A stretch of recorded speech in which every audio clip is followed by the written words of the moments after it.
옛날 조선시대 전라도 지방에 나이 40이 넘도록 장가도 가지 못하고 남의 집 머슴살이를 하며 사는 노총각이 있었습니다. 노총각의 이름은 덕배라 했는데 덕배는 밤이면 밤마다 외로움에 몸부림치며 자신의 저지를 한탄했습니다.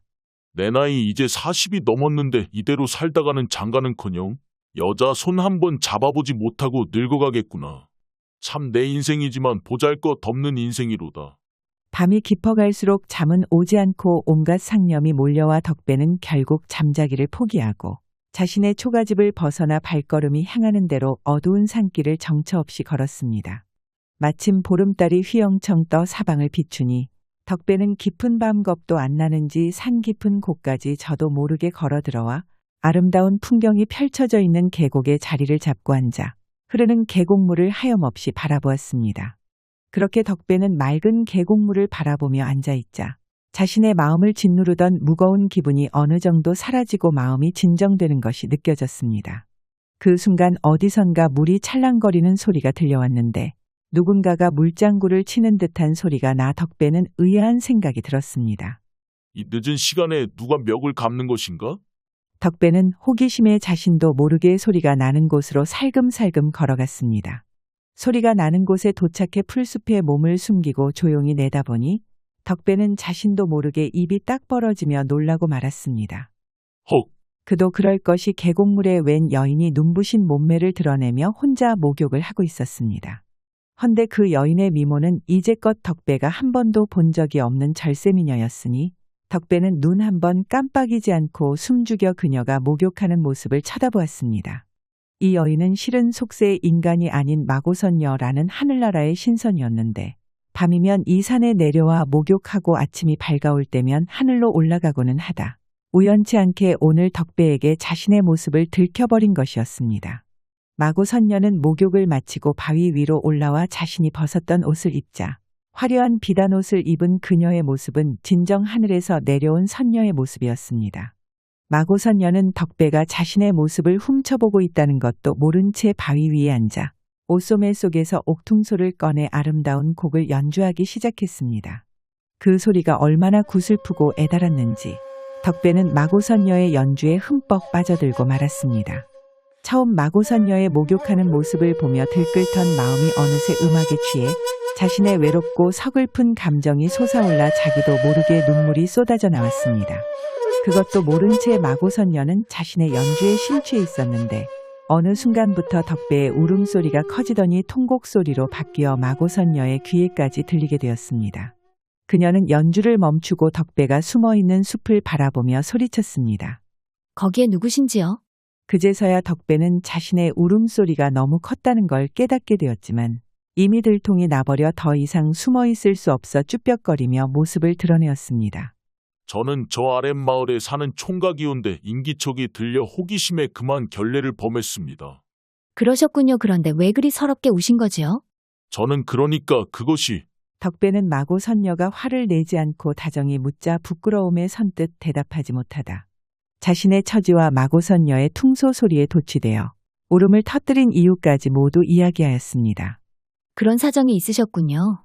누구나 어려운 시기를 보내면 꽃피는 봄과 같이 따뜻하고 아름다운 시절이 오는 법이지요. 그러니 너무 상심하지 마셔요. 그럼 저 같은 사람에게도 좋은 날이 올런지요. 물론이지요. 그러니 너무 고민하지 마시고 집으로 돌아가시지요. 오늘 저를 만나 별일 없으셨지만 이 산에는 사나운 짐승들도 있어 잘못하면 화를 입을 수도 있습니다. 네, 감사합니다, 선녀님. 제가 결례를 범했는데도 온정을 베푸시고 이 은혜는 잊지 않겠습니다. 마고선녀는 자신의 신분을 밝히지 않았는데도 덕배가 자신을 선녀라 부르며 큰절을 하자 문득 이 순박한 노총각을 도와주고 싶다는 마음이 일었습니다.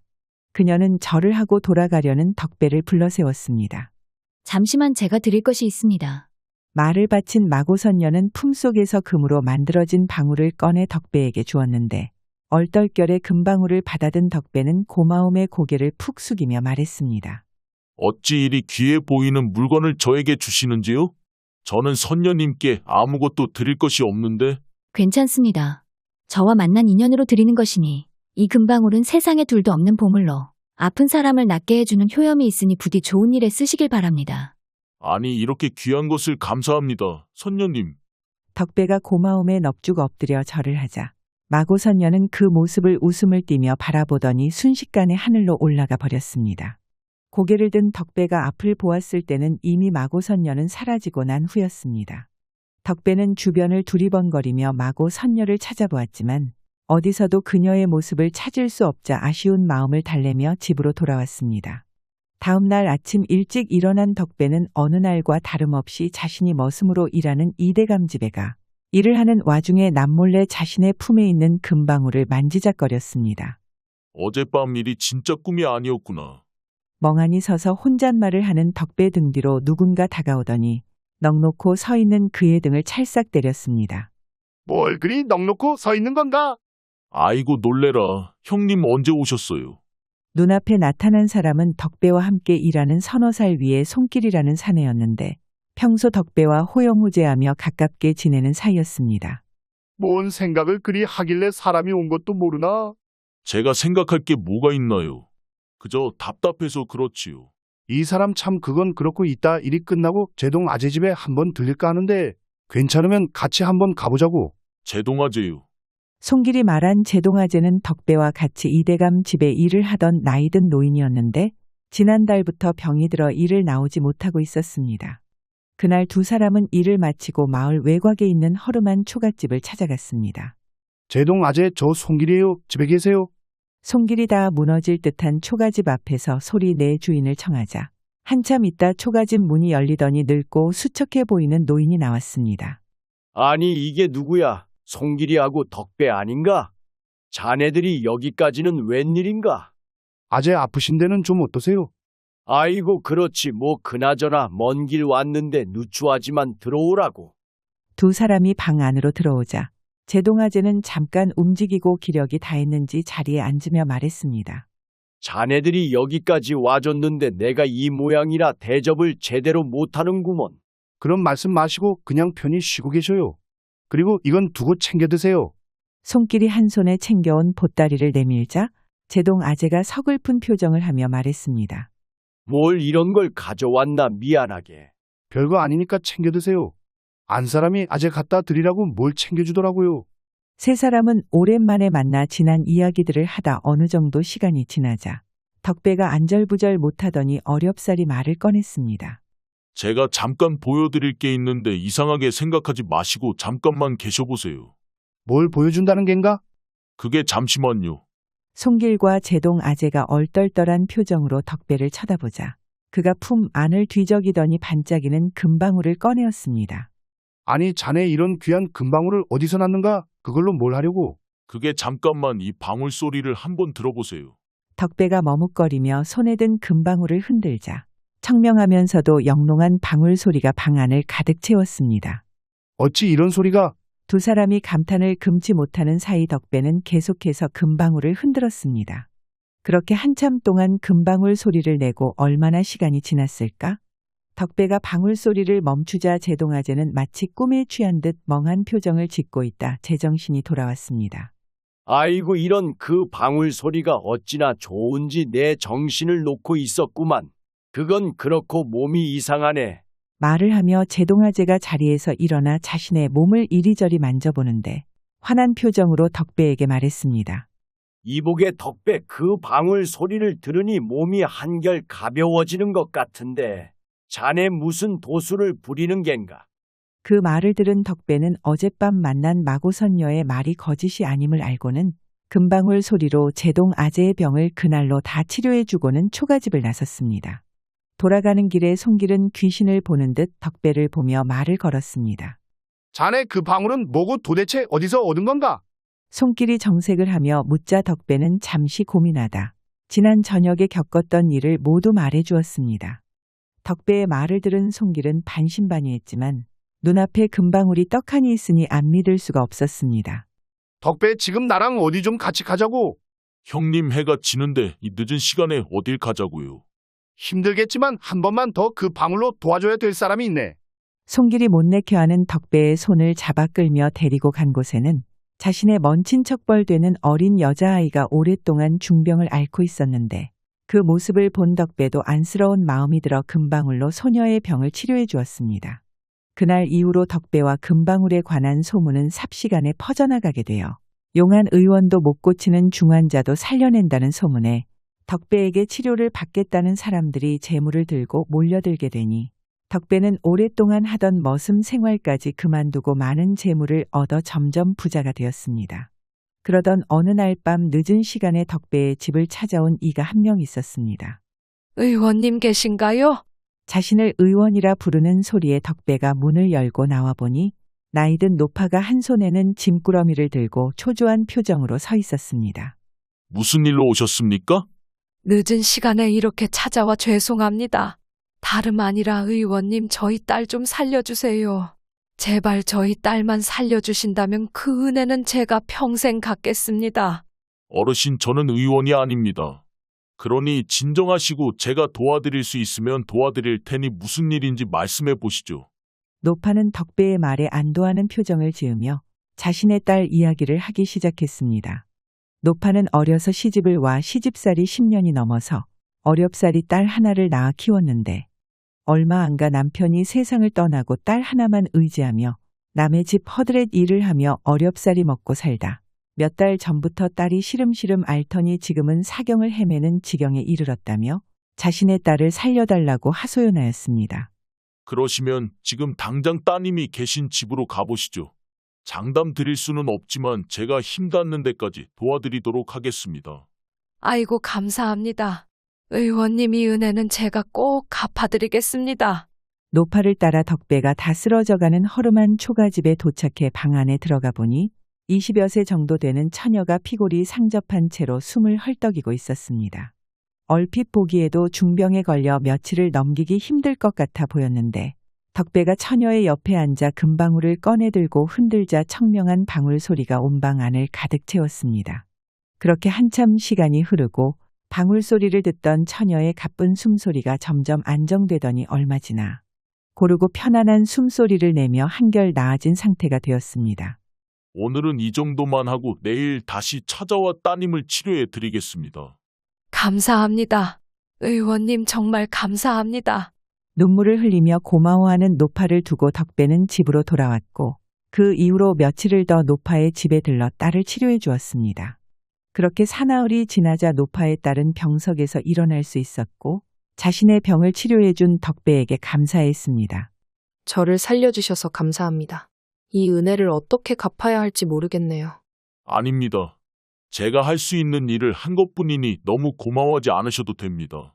덕배는 그녀의 어려운 형편을 눈치채고 아무런 보답도 받지 않고 돌아가자 그 다음 날부터 두 모녀가 덕배의 집에 함께 찾아와 식사부터 온갖 허드렛 일을 해 집안일을 돌보며 덕배의 일을 도와주게 되었습니다. 처음에는 사양하던 덕배도 언제부턴가 두 모녀의 도움이 싫지 않은지 받아들였고 차츰 시간이 지나며 덕배와 처녀 사이에 애틋한 감정이 솟아나기 시작했습니다. 그러던 어느 날 처녀의 어머니는 집안일을 핑계로 일찍 돌아가고 모든 일이 끝나고 덕배와 처녀 두 사람만이 남게 되자 덕배는 어색함과 묘한 감정이 몰려와 어찌할 줄 몰라 했습니다. 집안일을 돌봐주느라 고생이 많으시지요. 아닙니다. 제 목숨까지 살려주시고 아무런 보답도 못 드렸는데 이 정도는 해드려야지요. 덕배는 시간이 지날수록 처녀에 대한 자신의 감정이 깊어지는 것을 알고는 오늘 그녀에게 자신의 마음을 고백하기로 마음먹었습니다. 저 괜찮으시다면 어머니와 두 분이 저희 집에서 지내는 건 어떠실런지요? 그러니까 그게 밤에 산길을 왔다 갔다 하는 것도 위험하고 또 저희 집에 남는 방도 있으니 두 분이 함께 지내면 어떨까 해서 드리는 말씀입니다. 덕배의 제안에 처녀는 대답을 못하고 얼굴이 새빨갛게 달아올라 고개를 숙이고 있자 덕배는 있는 용기를 모두 꺼내 이야기했습니다. 그리고 제가 싫지 않으시면 평생 이 집에 사셔도 됩니다. 그냥 내 집이다 생각하시고. 덕배의 말이 무슨 뜻인지 모를 리 없는 처자는 고개를 푹 숙이며 기어 들어가는 목소리로 대답했습니다. 네, 받아만 주신다면 평생 의원님을 모시겠습니다. 그날 덕배와 처녀는 서로의 마음을 확인하고 이후로는 모든 일이 술술 풀리기 시작했습니다. 두 사람은 좋은 날을 잡아 혼례식을 올렸고 처녀의 어머니까지 모시고 세 사람이 행복한 나날을 보내게 되었습니다. 이런 덕배의 소문은 널리 퍼져 인근 마을에 사는 소부자라는 욕심 많고 탐욕스러운 인물에게도 흘러들어가게 되는데 소부자는 평소 재산이 넉넉해 먹고 사는 걱정 없이 풍족하게 살았건만 한낱 머슴인 덕배가 보물을 얻어 부자가 되고 행복한 가정을 꾸렸다는 소문에 탐욕이 일어 늦은 밤 덕배가 마구 선녀를 만났다는 산을 홀로 헤매고 있었습니다. 아이고 힘들다. 선녀인지 무당인지 아무리 찾아봐도 여인 그림자는 코빼기도 안 보이는구만. 도대체 선녀를 어디서 만났다는 거야? 거 선녀 양반 어디 숨어 있는지 그 얼굴 한번 보여주시오. 소부자가 제풀에 지쳐 아무도 없는 산 중에서 소리를 질러보았지만 돌아오는 대답 하나 없자 동이 떠오를 때까지 산을 헤매다 지쳐 파김치가 돼서야 집으로 돌아갔습니다. 이런 소부자의 행동이 며칠 동안 계속되다 마을 사람들에게 들키게 되니 사람들은 탐욕스러운 소부자를 욕하게 되었습니다. 아니 재산이라면 가질 만큼 가지고 있으면서 얼마나 더 가지려고 저렇게 욕심을 부려? 저러다 천벌을 받지 욕심도 정도껏 부려야지. 이런 소부자를 사람들이 욕하고 있을 때 이 고을에 영악하기 그지없는 소월이란 기생이 한 명 있었는데 그녀는 소부자의 소문을 듣고 기막힌 꾀가 하나 생각났습니다. 소월은 그날 저녁 비단 옷을 갖춰 입고 온갖 화장을 하고는 소부자가 올라오는 산에 올라 그가 올 시간에 맞춰 통소를 연주하기 시작했습니다. 평소 소월이 가야금은 물론 통소 연주까지 남정네들의 마음을 흔들기 위해 온갖 기회를 익혔으니 그 퉁소 소리가 사람의 마음을 흔들고 애달게 만들기에 부족함이 없었습니다. 마침 산속을 헤매던 소부자의 귀로 청명한 퉁소 소리가 들리니 소부자는 크게 놀라며 기뻐했습니다. 드디어 마고인지 뭔지 아는 선녀를 만날 수 있겠구나. 내 반드시 이 선녀에게 세상 귀한 보물을 얻어내고야 말겠다. 소부자가 숨을 헐떡이며 퉁소 소리가 나는 곳으로 달려가 보자 과연 그곳에는 눈부시게 아름다운 비단 옷을 입은 여인이 바위 위에 앉아 퉁소를 연주하고 있었습니다. 그녀는 소부자가 가까이 온 것을 알고 있었으나 짐짓 모른 채 시치미를 떼고 있다. 그가 손을 비비며 자신의 앞까지 걸어오자 퉁소 연주를 멈추고 소부자에게 물었습니다. 누구신데 이 밤에 산중까지 오셨습니까? 소부자를 기다렸던 소월이 시치미를 떼고 묻자 소부자가 굽신거리며 말했습니다. 그것이 퉁소 소리가 하도 애끓는 듯하여 저도 모르게 이곳까지 오게 되었습니다요. 제 퉁소 소리를 듣고 여기까지 오셨다고요? 예, 물론입니다. 그 소리가 얼마나 절절한지 저도 어떻게 여기까지 왔는지 모르겠습니다요. 그러셨군요. 그럼 퉁소 연주가 다 끝났으니 그만 돌아가 보셔야겠군요. 소월의 말에 소부자가 안절부절 못하며 간곡히 말했습니다. 그것이 이런 말씀드리기 못하지만 소문을 들으니 전에 어려운 총각에게 보물을 나눠주셨다는데 저 역시 어려운 처지의 홀어머니와 줄줄이 딸린 어린 자식들을 먹여 살리려는 마음에 염치 없지만 선녀님께 도움을 구했으면 합니다. 그러셨군요. 그런데 이를 어찌하면 좋지요? 이미 제가 가진 보물을 착한 이들에게 모두 나눠주고 지금 가진 것이 하나 없네요. 내 모두 주고 하나도 없다고요. 소부자의 안색이 흑빛이 되자 소월은 속으로 웃음을 참으며 소부자를 속이고 말했습니다. 그런데 다시 생각해보니 정말 귀한 보물 중에 보물이 하나 남아있긴 한데. 내 보물 중에 보물이라고요? 네, 그것은 불로 주로 모두 마시면 신선이 되어 1000년 동안이나 살 수 있는 영약이랍니다. 신선이 되고 1000년이나 살 수 있다니? 그런 보물이 있으시면 저도 나눠주십시오. 네, 근데 어쩌지요? 불로주를 만들고 딱 한 가지 귀한 재료가 없어 마저 완성을 못하고 있네요. 딱 1000냥만 있으면 마지막 재료를 구해 불로주를 만들 수 있는데 정말 아쉽네요. 헉, 1000냥이라니? 소월의 말을 들은 소부자는 천냥이란 말에 기겁하고 놀랐지만 이미 욕심에 눈이 멀어 이성을 상실하고 말았습니다. 그래, 내가 신선이 되어 1000년 동안 살 수 있다면 그깟 돈 1000냥이 뭐가 아깝겠는가? 내 모든 재산을 팔아 1000냥을 마련하고야 말겠다. 소부자는 자신이 천냥을 구해올 테니 다음날 이곳에서 만날 것을 기약하고 산을 내려왔습니다. 다음날 저녁 있는 재산을 급히 처분해 만든 돈 1000냥을 들고 소부자가 소월을 만나러 찾아오자 그녀가 바 위에서 퉁소를 불고 있다. 소부자가 온 것을 확인하고는 연주를 멈추고 태연히 말했습니다. 오셨군요. 내 선녀님과 약조대로 돈 1000냥을 마련하였습니다. 네. 그러시면 가져오신 돈을 바위 위에 놓으시고 눈을 감고 있으셔요. 네, 눈을 감으라고요. 네, 눈을 꼭 감으시지요. 그녀의 말에 소부자가 눈을 감고 더듬거리며 돈주머니를 바위 위에 올려놓았습니다. 잘하셨어요. 이제 이걸 받으시지요. 소월이 소부자의 손에 자기 병을 쥐어주자 소부자가 술병을 품 안에 소중히 간직했습니다. 돌아가셔서 매일 밤 자정에 꼭 한 잔씩만 드셔야 돼요. 많이도 적게도 아니 되고 꼭 한 잔이요. 이 술을 한 병 마시게 되면 신선이 되실 테니 명심하실 것은 불로주나 오늘 일은 그 누구에게도 알리면 아니 되세요. 만약 조금이라도 이 이야기를 하는 날에는 천벌을 받게 될 테니 꼭 명심하셔요. 네네, 명심하겠습니다. 그 길로 소부자는 술병을 꼭 안고는 서둘러 산을 내려왔고 하루아침에 벼락 부자가 된 소월은 어디론가 사라져 그 이후로 그녀의 모습을 봤다는 사람은 없었습니다. 그리고 몇 개월이 흐른 뒤 소부자는 알거지가 되어 집도 절도 없이 구걸을 하는 처지가 되었고 사람들은 소부자가 끝없는 욕심을 부려 하늘에서 천벌을 받은 것이라고 이야기를 하였습니다. 이런 소부자를 그 어느 누구도 거들떠보지 않았는데 덕배만이 그를 불쌍히 여겨 자신의 집에서 허드렛 일을 하며 살아갈 수 있게 도와주었답니다. 영상 시청해 주셔서 감사드리고 재미있게 보셨다면 좋아요, 구독 부탁드립니다.